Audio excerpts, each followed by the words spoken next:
The pyramid principle. It's the most important workflow concept you can apply to be effective as a consultant. Hi, I'm Jenny Ray LaRue, the Managing Director of Management Consulted and a trainer in corporate training and in school training on the pyramid principle.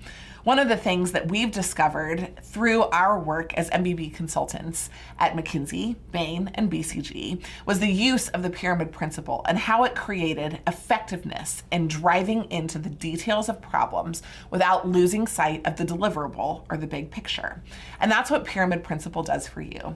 I'm going to walk through a brief history of the pyramid principle and what the pyramid principle is in this video. And if you want more information, you can always reach out to us because we have a wealth of knowledge and tools and tips and tricks around the pyramid principle. Let me lay down some history of the pyramid principle so you understand where it came from.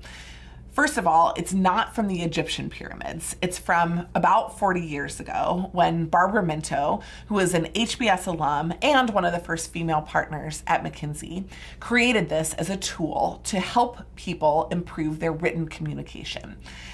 She found that when she was working with folks that were more junior to her, that they were not effectively creating arguments that were substantiated with facts and that they weren't ordered in a way that put the most important arguments first. So she created this idea of the pyramid principle as a way to help people sharpen their arguments and create better, effective communication internally and externally with clients.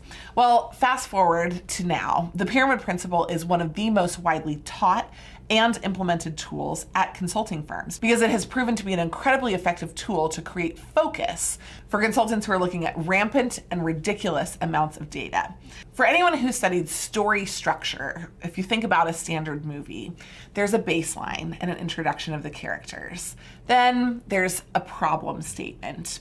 And then you move up toward the key takeaway, the message or the crisis moment. And then there's a resolution. And the pyramid principle actually begins with the crisis. It hits it on the head. And when you think about building a consulting presentation, the way that this plays out is that you actually lay out your hypothesis or your assertion right at the very beginning of the presentation, rather than creating context and background around it. What is the importance of that? Well, when you're dealing with executives who are going to need to be driven to make specific, clear decisions, it's essential that you communicate to them the importance of what you want to communicate, not the process that you go through and every little minor detail. You need to drive them to 1 to 3 total conclusions. And if you wait till halfway or 3/4 of the way through your presentation, they might feel baited, they might feel confused, and they might disagree with you all the way along the way. If you want to have them disagree early and then see what happens after that. We'll be right back after this quick message. 1 year ago, we polled Fortune 500 executives and asked them what their top pain point was inside organizations. Expecting the answer to be analytics, we were shocked to find that it wasn't. Instead, the executives said that their biggest problem was prioritization. The people on their teams did not focus on what was most important to them or to the business. At Management Consulted, we have a core foundational training on the pyramid principle, which is the way that we were trained inside top consulting firms to get razor sharp focus immediately on the biggest problems an organization faces. And we can train your organization too. With top clients that are in the Fortune 100, we have a great roster that we can explain how we've made a difference inside organizations. Please reach out for more information at managementconsulted.com. There are 3 parts of the pyramid principle. The first and the most important part is the answer. When we're working with coaching and with corporate clients, we encourage them to begin with the answer that they believe will be proved out through data analysis later.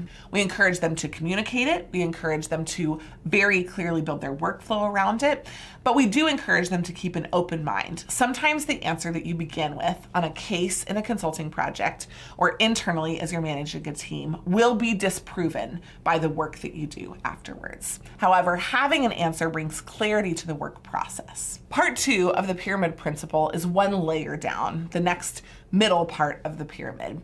And these are arguments that support your answer. These arguments are critical, and there should usually be 3 to 5 of those arguments.